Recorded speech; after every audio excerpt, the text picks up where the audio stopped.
అహంకారము మోహమే అనగా అజ్ఞానమే అహంకారమునకు మూలము.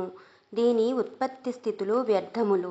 వ్యాధులు, చింతలు, కోర్కెలు అహంకారవశముననే కలుగుచున్నవి. ఈ అహంకారమే ఆ రోగము. ఇట్టి పరమశత్రువగు అహంకారమును ఆశ్రయించి అన్నపానములను వదిలివైచితివి. ఇక భోగముల మాట ఏమి?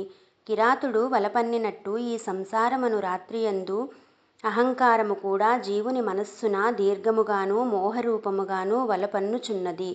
ఈ అహంకారము శమమను చంద్రునకు రాహువు, సుగుణములను పద్మములకు హిమరూపకమగు వజ్రము, సర్వభూతదయను మేఘములకు శరత్కాలము. దీనిని విడువవలెను. కోర్కెలు లేకుండా మనసు నిశ్చలంగా ఉండవలెను. బుద్ధుని వలె శాంతభావమున సర్వభూతములను నావలే గోచరించవలెను. అహంకారవశుడై తినినది, త్రేల్చినది, వొనర్చినది అన్నియూ తుచ్ఛములు. అహంకార త్యాగమే సారవస్తువు. అహంకారమును త్యజించి మనశ్శాంతిని బడిసి ఉద్వేగహీనుడివి అవ్వవలెను. భోగ పదార్థములు క్షణభంగురములు, ఇంద్రియాధీనములు.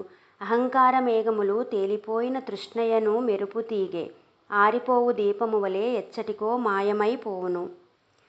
శరీరారణ్యమున నున్న ఈ అహంకార సింహము నుండియే సుకృత దుష్కృత ఫలభోగ రూపమగు జగత్తు విస్తరిల్లుచున్నది. ఈ జన్మ పరంపరలు తృష్ణయను దారమున గుచ్చబడి ఉన్నవి. పుత్రమిత్ర కళత్రాది రూపమగు వలను ఈ అహంకార శత్రువు మంత్రతంత్రముల సాయము నపేక్షించయే పన్నినాడు.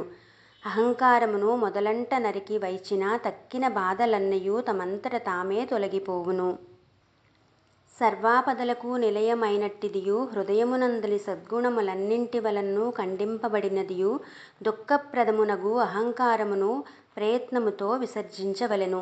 ఇక కర్తవ్యమేమియో వచించి తెలుసుకొనవలెను.